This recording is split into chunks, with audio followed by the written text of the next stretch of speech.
ನಡೆದ ಶ್ರೀ ಚನ್ನಬಸವ ತಾತನ ನಾಟಕ ಗಂಗಾವತಿ ಇಲ್ಲಿನ ಪಬ್ಲಿಕ್ ಕ್ಲಬ್ನಲ್ಲಿ ನೂತನ ಕಲಾನಿಕೇತನ ಕಲಾಭವನ ಉದ್ಘಾಟನೆ ಅಂಗವಾಗಿ ಪ್ರದರ್ಶನಗೊಂಡ ಶ್ರೀ ಚನ್ನಬಸವ ಸ್ವಾಮಿ ತಾತನ ನಾಟಕವು ರಂಗಾಸಕ್ತರ ಗಮನ ಸೆಳೆಯಿತು. ಸಾಂಸ್ಕೃತಿಕ ವೇದಿಕೆ ಸಾಹಿತ್ಯದಲ್ಲಿ ದಂತವೈದ್ಯ ಡಾಕ್ಟರ್ ಶಿವಕುಮಾರ ಮಾಲಿಪಾಟೀಲ್ ಅವರ ಆಶಯ ಹಾಗೂ ಸಹಕಾರದಲ್ಲಿ ನಾಟಕ ಪ್ರದರ್ಶನ ಆಯೋಜಿಸಲಾಗಿದ್ದು, ಶ್ರೀ ಚನ್ನಬಸವ ಸ್ವಾಮಿ ತಾತನವರ ಹುಟ್ಟು, ಬಾಲ್ಯ, ಅಧ್ಯಯನ ಸೇರಿ ಅವರು ಬದುಕಿ ಬಾಳಿದ ರೀತಿ, ಅವರ ನಡೆನುಡಿ, ವಿಚಾರಧಾರೆ, ಸಂದೇಶ ಹೀಗೆ ಅನೇಕ ವಿಷಯ ಒಳಗೊಂಡ ಹವ್ಯಾಸಿ ನಾಟಕವನ್ನ ನಾಟಕಕಾರ ಕೆ ಪಂಪಣ್ಣ ರಚಿಸಿದ್ದು, ಶ್ರೀ ಚನ್ನಬಸವ ಸ್ವಾಮಿ ತಾತನ ಪಾತ್ರದಲ್ಲಿ ಕಲಾವಿದ ಟಿ ಹನುಮಂತಪ್ಪ ಮನೋಜ್ಞವಾಗಿ ಅಭಿನಯಿಸಿ ಮೆರುಗು ತಂದರು.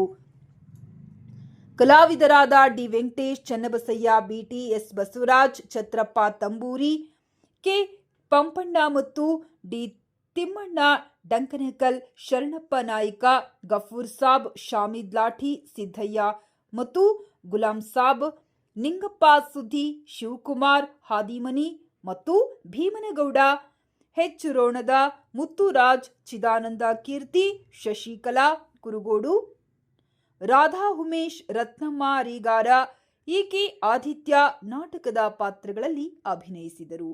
ನಾದಯೋಗಿ ಸಂಗೀತ ಬಳಗದ ಶರಣಪ್ಪ ಹಡಪದ ಸಂಗಡಿಗರು ಸಂಗೀತ ನಿರ್ವಹಿಸಿ ನಾಟಕಕ್ಕೆ ಕಳೆ ಕಟ್ಟಿದರು. ಭದ್ರಾವತಿಯ ವೈಕೆ ಹನುಮಂತಯ್ಯ ಮೇಕಪ್ ನಿರ್ವಹಿಸಿದ್ದರು.